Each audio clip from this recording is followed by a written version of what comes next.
আজকে সারাদিন আমি কি কাজ আর অকাজ করি সেটাই তোমাদের দেখাবো। ঘুম থেকে উঠে একবার ঘুমিয়ে পড়েছিলাম, তাই এখন ঘুমিয়ে ঢুকে গেছে 8:30টার মতো। তো সকালবেলা উঠেই আমি যেটা করি, এইখানে আছে 1 বোতল জল 1 লিটার। পুরোটা আমি খেতে পারবো না, অর্ধেকটা আমি খাবো।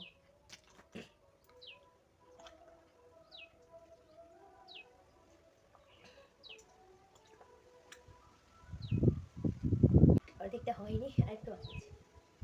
তারপরে আমাকে যেটা করতে হয়, এই যে আমার এই টিকটিকির লেজটাকে যে বেঁধে ঘুমোয় প্রত্যেকদিন, সেটাকে খুলতে হয়। এখন আছে কীভাবে করে নেবো। ভাগ্যটা আমার বেশি বড়, তার জন্য চুলটাকে এইভাবে নামিয়ে রাখি।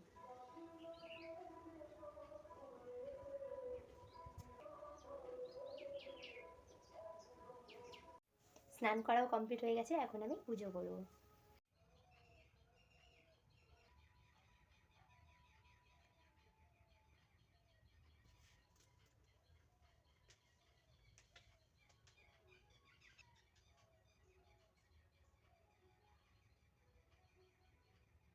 আজকে আমাদের দুপুরের মেনু সাদা ভাত, শাক ভাজা, আর এখানে আছে ডিমের ঝোল।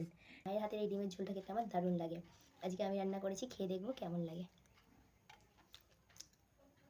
ভালো লাগছে, তবে মায়ের হাতের আলাদাই স্বাদ। ভাত খাওয়ার পরে ভাত ঘুম দিয়েছিলাম, আর এখন ঘুম থেকে উঠে রেডি হয়ে গেছি পড়াতে যাওয়ার জন্য। দুপুরের দিকে প্রচণ্ড মেঘ করেছিল, তার জন্য আকাশটা মেঘলাই রয়েছে। আর এই যে দেখো, ধান গাছগুলোতে ধান ফলতে শুরু হয়ে গেছে। বেশ ঠান্ডা ঠান্ডা আবহাওয়া। ঘুমোচ্ছিলাম, হঠাৎ করেই ফোন করলো ছাত্রের মা, তারা বাড়িতে থাকবে না সন্ধ্যাবেলা।